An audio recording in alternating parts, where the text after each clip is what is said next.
officiellement. Pourquoi, Éric Zemmour, la réconciliation entre la France et l'Algérie est ou semble toujours difficile? Je dirais que tout simplement, elle sera impossible tant que les Français seront ainsi dans la demande, dans la soumission, dans la faiblesse. Je pense qu'il y a un phénomène psychologique qui se passe, c'est-à-dire que les Algériens seront toujours tentés de repousser ces Français qui sont toujours en train de réclamer une réconciliation, faire des gestes, des pas, etc. Il y a une composante psychologique. Je pense que les Algériens, fiers, c'est un peuple très fier, méprisent ces Français qui s'avilissent en permanence. Quand on voit par exemple le ministre de l'Intérieur, Gérald Darmanin, aller mettre une gerbe sur les héros du FLN, il faut quand même voir que ces héros du FLN ont tué des Français. Et qu'ils ont tué des Français, non pas dans une guerre à la loyale, mais en mettant des bombes dans les cinémas et dans les rues. Et c'est ça, le ministre de l'Intérieur français va déposer une gerbe devant. Vous voyez, je pense que les Algériens les méprisent. Méprise ces gestes. Je pense que c'est la première composante. J'ai pas l'habitude de faire de la psychologie, même j'avoue que souvent, vous voyez, l'excès de psychologie m'agace dans les analyses, parce que je préfère essayer de voir vous voyez, les grandes lignes de l'histoire. Mais là, je pense qu'il y a vraiment une composante psychologique importante.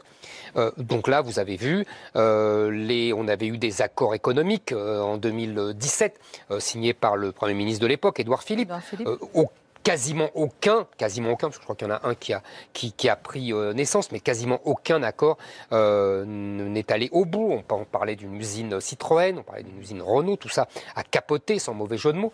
Vous voyez, donc je pense que là, il y a tout simplement, il y a si vous voulez, un gouvernement algérien pour qui l'hostilité à la France permet de souder une population qui les déteste et qui les rejette, qui leur reproche l'échec économique, l'échec politique, puisqu'ils n'ont jamais réussi à instaurer une démocratie digne de ce nom avec une défense des libertés, qui leur reproche la captation d'une rente pétrolière par une petite caste vous voyez, de militaires et de grandes familles qui tiennent le pays depuis l'indépendance, une corruption phénoménale, c'est-à-dire que vous ne pouvez pas ouvrir la moindre boutique, la moindre entreprise sans payer une sorte d'impôt révolutionnaire, on dirait, vous voyez, un représentant de cette caste.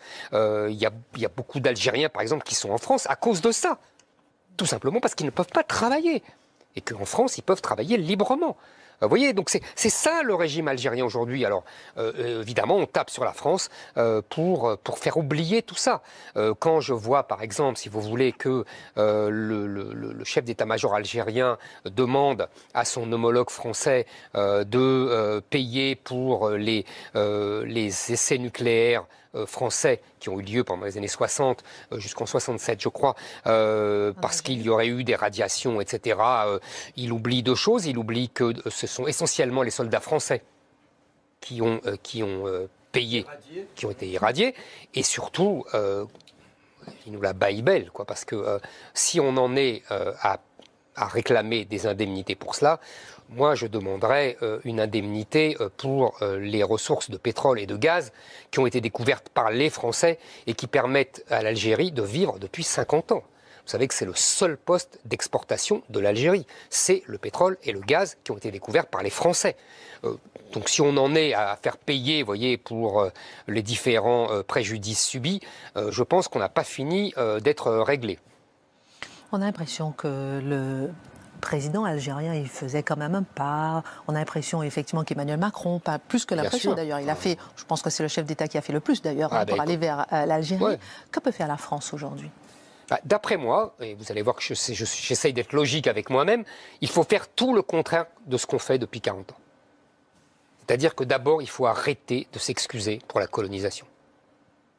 Pour deux raisons majeures. C'est ce que demandent les Algériens, selon vous ? Ils demandent ça tout le temps. D'accord. Ils demandent ça tout le temps. J'ai encore un texte Quand vous disiez après le rapport. Qui méprise. Ah oui, après le rapport Stora, il y a un ministre qui a dit, je l'avais noté, le criminel essaye d'échapper à son crime, mais ça n'aura qu'un temps, etc.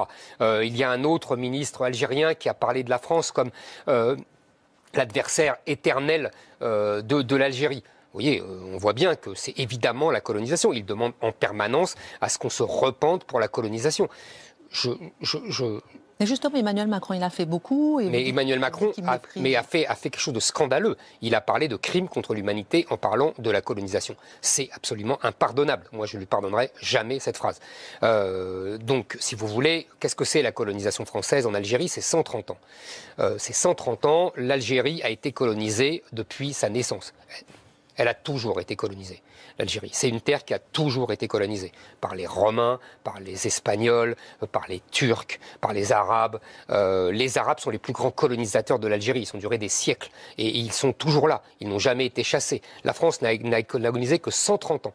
Et pendant ces 130 ans, elle est le seul colonisateur, non seulement à avoir inventé l'Algérie, à avoir même donné son nom, puisque l'Algérie n'existait pas, à avoir défini ses frontières, au détriment de ses voisins d'ailleurs marocains, vous voyez, qui sont scandalisés parce qu'ils estiment qu'on leur a pris des terres. Enfin, passons. Et le seul à avoir laissé des traces, hôpitaux, routes, etc. Je défie quiconque de voir les traces de ce qu'ont laissé, par exemple, le colonisateur arabe ou le colonisateur turc. Alors évidemment, il y a eu des massacres, il y a eu des affrontements. Je ne le nie, mais je ne le nie pas du tout. Mais en face, c'était pas des enfants de cœur non plus. Hein. Ils se battaient pas avec des roses. Hein. Vous savez que quand Abdelkader et les autres, encore Abdelkader, il est devenu un grand ami de la France.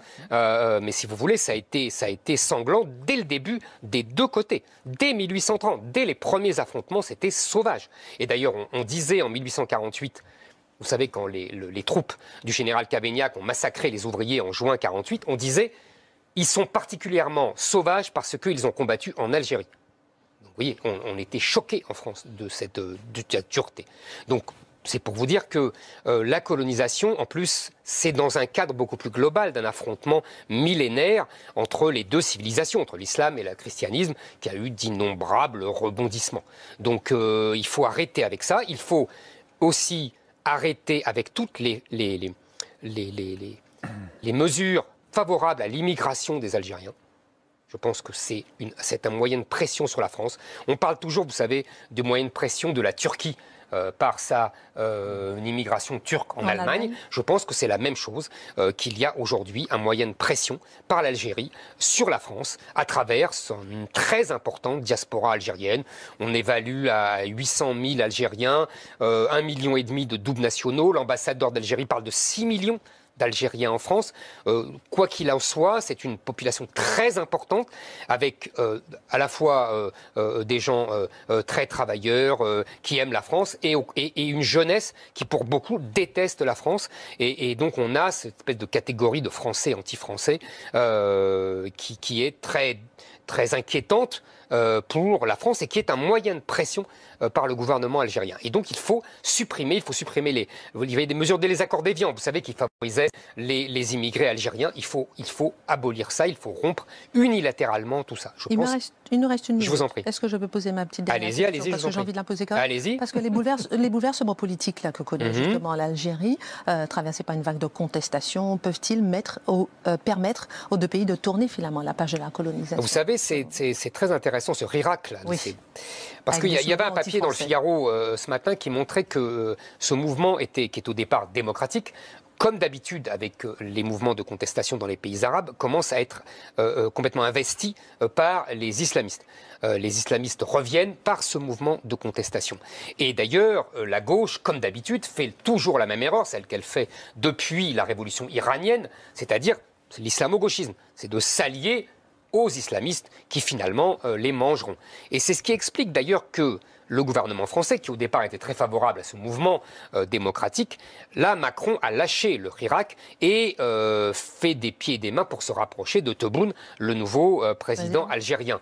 On comprend bien que si le gouvernement algérien tombe, s'il y a une vraie révolution, vous imaginez les millions de bot people algériens qui déferleront sur la France, surtout avec ce que je vous ai dit, c'est-à-dire qu'avec toutes ces règles qui facilitent l'immigration algérienne en France. 10 secondes et le dernier mot. Le dernier mot, c'est qu'il faut, si vous voulez, on ne se réconciliera pas de sitôt avec l'Algérie parce que l'Algérie ne veut pas se réconcilier avec la France. Il y a quelque chose, je suis toujours dans la psychologie, je pense qu'il y a quelque chose de psychanalytique. Comme la France a inventé l'Algérie, l'Algérie lui en veut d'avoir été inventée par la France. Et donc tous les jours se veut prouver qu'elle n'est pas française. Merci Éric Zemmour, merci messieurs pour cette émission. Tout de suite Pascal Praud et ses invités, on se retrouve demain à 19h pour Face à l'info.